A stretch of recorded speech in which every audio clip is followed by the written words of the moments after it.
Hey guys, welcome to Fantasy Tip. This is your co-host Max. It's a pleasure to be here with you as always. Now, this week I'm going to talk about the best IR stashes right now that you can find on your waiver wire. It is a great time to add some injured players for a push at the championship in a couple months, especially if you're in a great place in the standings. You should be stacking up some IR players right now. To start off the list, we start with Bowen Byram, owned at 52%. Now, Bowen Byram is only 21 years of age, and he's only played 59 games in the NHL since being drafted in 2019 at number 4. During that time, he's compiled 7 goals, 17 assists, 24 points. Had 9 assists in 20 Stanley Cup playoff games last year, and you got yourself a very young, mature defenseman. Now, the pros of having a player like Bowen Byram is that he could explode at any time this year. He plays on a deep Colorado team with a lot of offensive talent. He averages 21 minutes, 6 seconds of time on ice per game. And he plays 1 minute, 6 seconds on the power play, which is not enough, but reasonable considering he is behind Cale Makar. Now, Cale Makar, for instance, plays 4 minutes, 19 seconds on the power play per game. So if Cale was to go down due to injury, there would be a massive boost on Bowen Byram's offensive statistics. At number 6, we have Anthony Duclair coming off a surgery to repair his Achilles tendon. Now, the Duke is fresh off a 34-goal season, but I don't know how long it will take him to get back into grind mode and if he's going to come back at 100% from the get-go. But what I do know is that he's going to be put in a great spot to do well. The Florida Panthers, when healthy, are an offensive juggernaut, and even if he doesn't play with Alex Barkov, he'll still end up with quality players around him. His history of inconsistency do not scare me, considering that he's amassed 41 goals, 49 assists, 90 points in 117 games since being acquired by the Florida Panthers. Add 21 power play points last year to that, and it makes me a buyer on Duclair. At number 5, we've got another guy who just started practicing with his team last week, Tom Wilson. Mr. Wilson needs no introduction to you guys. In the last 4 years, he's played 256 games, scoring 80 times. During the same stretch, he's given 798 hits.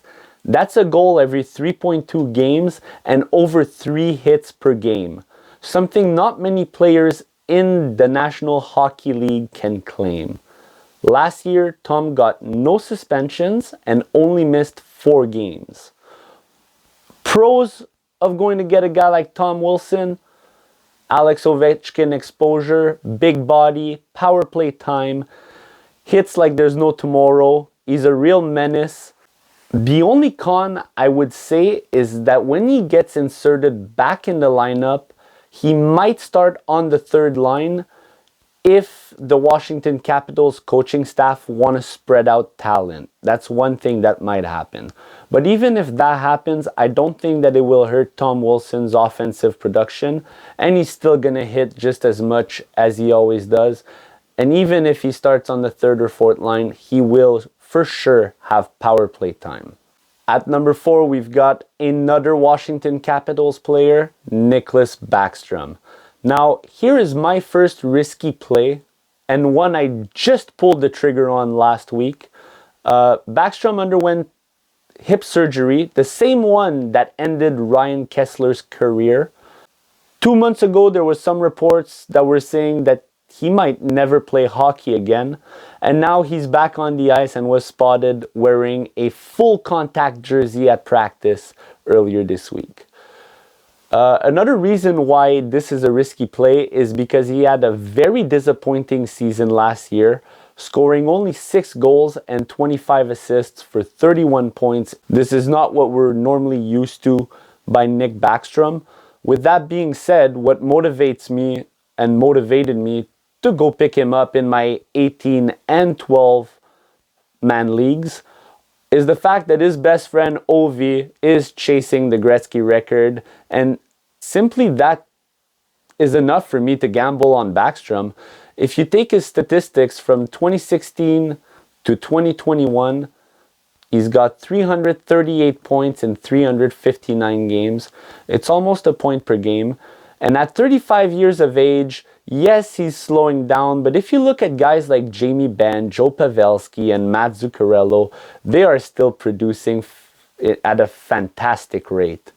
His power play time on ice last year was 3 minutes 40 per game. Go snatch Backstrom if you can. I think he'll be back inside the month. Then at number 3, we have Adam Boqvist. Now Boqvist is the next Columbus Blue Jackets power play quarterback, and he is only 6% owned. You want to talk sleeper? Here's a 22-year-old sleeper. With Zach Werenski out for the season, Boqvist is a sneaky scoop at this time of the year. Sure, there's not much consistent pass production to back up these claims, but he's also never had this big of an opportunity. He'll possibly be sharing the man advantage time with Johnny Gaudreau and Patrick Laine. He might start off at PP2, but only time will tell if Marcus Bjork gets relegated from the PP1. Boqvist had 11 goals in 51 games, and he was on pace to score 17 goals if he would have played the full season, which would have ranked him behind only Cale Makar, Victor Hedman, and Roman Josi. That's pretty elite company. And on top of that, that's only with 1 minute 56 seconds of power play time per game. At number 2, we have one of my 2 boom players of the 2022-2023 season, and that's Josh Norris. I was expecting a 90-plus point season with Tkachuk and Batterson. That was a failed call considering he's been out since October 22nd. But on December 16th, it was reported that he was practicing in a regular jersey, which means he could return earlier than the original prognosis of late January.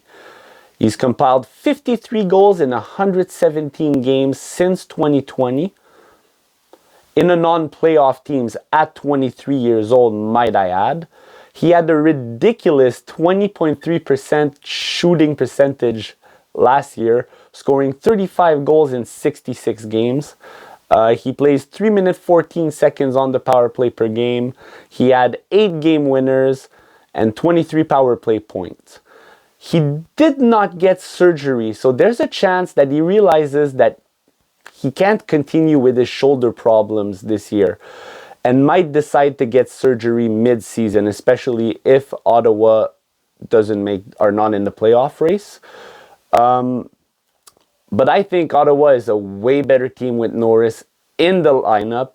I think this is a high-risk, high-reward type of pick.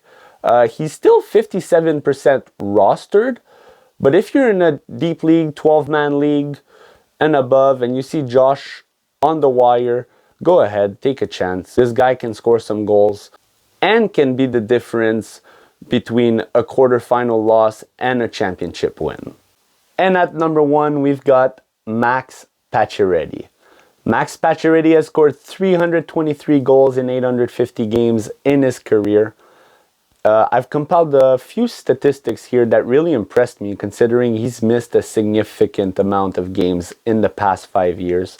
So in the past 5 seasons, he ranks 43rd in shots with 820, but that's only in 224 games. He's 10th in even strength goals per 60 minutes with 1.35. Right in front of, guess who? Connor McDavid.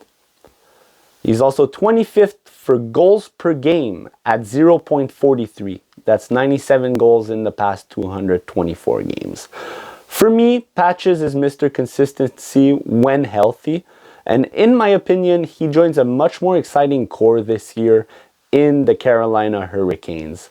The RW1 spot is still wide open in Carolina, and I don't think Seth Jarvis and Jesper Fast have showed enough to keep playing top 6 minutes on a Stanley Cup contender team. I believe that when Max Pacioretty comes back, Carolina will be a top 3 Stanley Cup contender in the league. And I am super excited to see him light up the lamp with Sebastian Aho. I'm also excited to see if he completes the Finnish duo or if Rod Brind'Amour decides to put him with Svechnikov or Martin Necas. All I know is no matter where he ends up in this lineup, I'm here for it. Therefore, I've managed to stash Max Pacioretty in 50% of my leagues. This guy could be a game changer when it comes to fantasy playoffs. Would it really be an IR stash video if I didn't at least slip a word about Evander Kane? The man has 7 straight 20-goal seasons. He's a hit juggernaut. He was averaging over 4 hits a game before his injury. And he has exposure to Connor McDavid, the best player on the planet.